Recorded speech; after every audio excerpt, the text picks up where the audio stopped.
నమస్తే, welcome to our channel. నేను పద్మిని, ప్రస్తుతం పాటు సోషల్ యాక్టివిస్ట్ కృష్ణ కుమారి గారు ఉన్నారు. మాట్లాడదాం. మేడం నమస్తే. మేడం, కొండా సురేఖ గారు సంచలనమైనటువంటి ఆరోపణలు చేశారని ఖచ్చితంగా చెప్పుకోవచ్చు. కేటీఆర్ గారి మీద ఆవిడ చేసినటువంటి వ్యాఖ్యలు అటు సినీ ఇండస్ట్రీ నుంచి ఘాటుగానే స్పందనలు వస్తున్నాయి, రాజకీయాల పర్సన్స్ నుంచి కూడా, డెఫినెట్ గా పొలిటీషియన్స్ నుంచి కూడా ఘాటుగానే విమర్శలు వస్తున్నాయి. ఏంటంటే ఆవిడ సమాంత అండ్ నాగ చైతన్య విడిపోవడానికి ప్రధానమైన పాత్ర పోషించింది కేటీఆర్ గారని, ఎంతో మంది యంగ్ హీరోయిన్స్ పెళ్లిళ్ళు చేసుకుని ఇప్పుడు ఇండస్ట్రీని వదిలి వెళ్ళిపోవడానికి మేజర్ గా కేటీఆర్ గారు రోల్ ప్లే చేస్తున్నారు అని చాలా ఓపెన్ గా మాట్లాడేసినటువంటి వైనాన్ని ఎలా చూడొచ్చు, ఎలా అర్థం చేసుకోవచ్చు ఈ అంశాన్ని? కేటీఆర్ గారి రియాక్షన్ ఎలా ఉంటుంది అనుకోవచ్చు? అసలు ఏమిటి ఈ నేపథ్యం? అసలు ఈ తేనె తుట్ట ఇప్పుడు కదిలింది కాదండి. పోయినసారి ఫోన్ ట్యాపింగ్ అప్పుడే ఈ తేనె తొట్టి కదిలింది. అయితే అప్పుడు ప్రకాష్ రాజ్ గారు వచ్చేసేసి అసలు సినిమా ఇండస్ట్రీ మీద ఇట్లా అవాకులు చవాకులు పేల్తారా, చిన్న చూప, ఎందుకు మా మీద ఇట్లా మాట్లాడతారు అన్నాడు. మరి ఒకంత ప్రకాష్ రాజ్ గారు ఏ మాటకు ఆ మాట టిఆర్ఎస్ కి కొంచెం వంతపాడే రకంగా మొదటి నుంచి ఆయన వంతపాడుతానే ఉన్నాడు. ఆ వంతపాడే క్రమంలో మరి ఇప్పుడు సినిమా ఇండస్ట్రీ వాళ్ళు ఏమంటున్నారు, మరి ఈ రోజు నీకు అంత పొడుచుకొచ్చింది, కోపం వచ్చింది, ఆ రోజు సినిమా ఇండస్ట్రీలో వాళ్ళందరూ డ్రగ్స్ తీసుకుంటున్నారు అని చెప్పి అందరినీ నుంచోబెట్టి, వరుసగా నుంచోబెట్టి, వాళ్ళ జుట్టు తీసి, వాళ్ళ గోళ్ళు తీసి, వాళ్ళ బ్లడ్ శాంపిల్స్ తీసుకొని అన్నీ చేశారు. వాళ్ళు చేసి అంతా అయిపోయాక అసలు ఏమీ లేదని తేల్చేశారు. మరి అప్పుడు పోలేదా మన పరువు, నువ్వు అప్పుడు ఎందుకు మాట్లాడలేదు అని.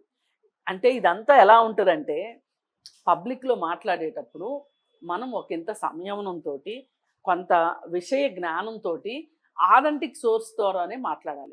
కొన్ని అంశాలు విచిత్రంగా అనిపిస్తాయి. అప్పుడేదో మాట్లాడలేదంటే పిల్లకి గోచిక్కి ముడి పెట్టినట్టు, అప్పుడు మాట్లాడలేదు కాబట్టి ఇప్పుడు మాట్లాడకు అంటే ఇప్పుడైనా మాట్లాడారు అని అనుకోకూడదా? అంటే సినిమా ఇండస్ట్రీలో ఉన్న మహిళలు అంటే అంత చిన్న చూప అని ఆయన ప్రస్తావించడం జరిగింది. దీన్ని కూడా తప్పు పట్టాల్సిన అవసరం ఉందంటారా? ఉంది లేదు అని కాదండి. ఇప్పుడు ఎట్లా అయిపోయిందంటే, సమాజంలో ఒకళ్ళు ఒకటి మాట్లాడారు అంటే ఈ మాట్లాడిన దాని వెనకమాల ఉద్దేశం ఏమై ఉంటుంది, ఇది సమాజానికి పనికొచ్చేదా, మంచా చెడా అని ఎవ్వరు ఆలోచించట్లా. వాళ్ళు ఖండించారు కాబట్టి నేను సమర్థిస్తా, వీళ్ళు సమర్థించారు కాబట్టి నేను ఖండిస్తా అంటే ఒక నెట్ట నిలువుగా చీలిపోయారు మనుషులు. చీలిపోయిన తర్వాత ఇలాగే ఉంటాయి.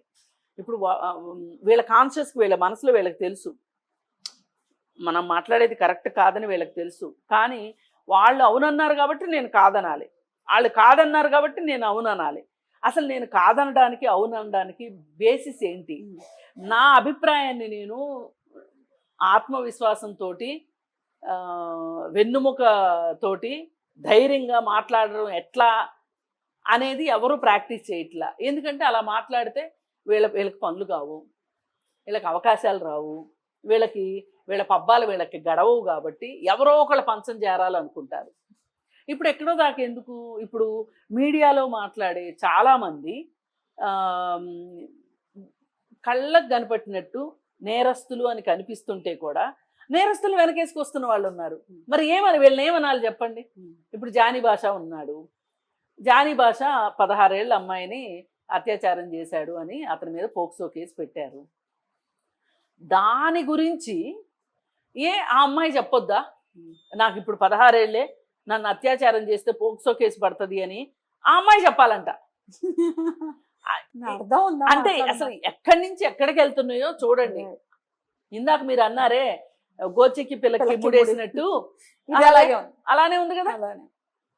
అంటే బాధ్యత మొత్తం ఒకళ్ళ మీద నెట్టేయడం అనమాట.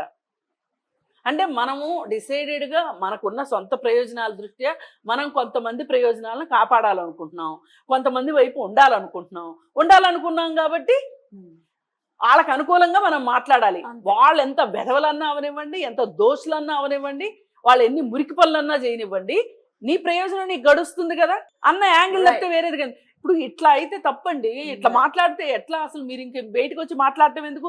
మీరు కూడా ఒక సాఫ్ట్వేర్ ఉద్యోగమో లేక ఒక బ్యాంక్ ఉద్యోగమో అలాంటివి ఏవో చేసుకుంటా బతకండి. మీరు బయటకు వచ్చి మాట్లాడుతున్నారు అంటే మీరు మాట్లాడేదానికి ఒక విలువ ఉండాలి, ఒక కనీసం ఒక ఆలోచన రేకెత్తించేటట్లు ఉండాలి, ఒక న్యాయం వైపు నిలబడాలి, ఒక మంచి మాట మాట్లాడాలి, ఒక నలుగురు ఇన్స్పైర్ అయ్యేటట్లు ఉండాలి.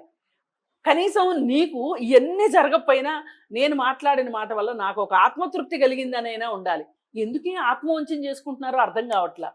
ఈ ఆత్మవంచల పరంపరే మా ఎనలిస్టులు ఇలాగే ఉన్నారు, టీవీ ఛానల్స్ అలాగే ఉన్నాయి. ఇవాళ చూస్తే జానీ భాష విషయంలో అసలు మొత్తం మీడియా జానీ భాష కరెక్టు, జానీ భాష భార్య కన్నీళ్ళు ఎవరు తుడుస్తారు అని అడుగుతున్నారు. ఎవరు తుడవాలి? అసలు ఆమె కన్నీళ్ళకి కారణమైనాడు తుడవాలి.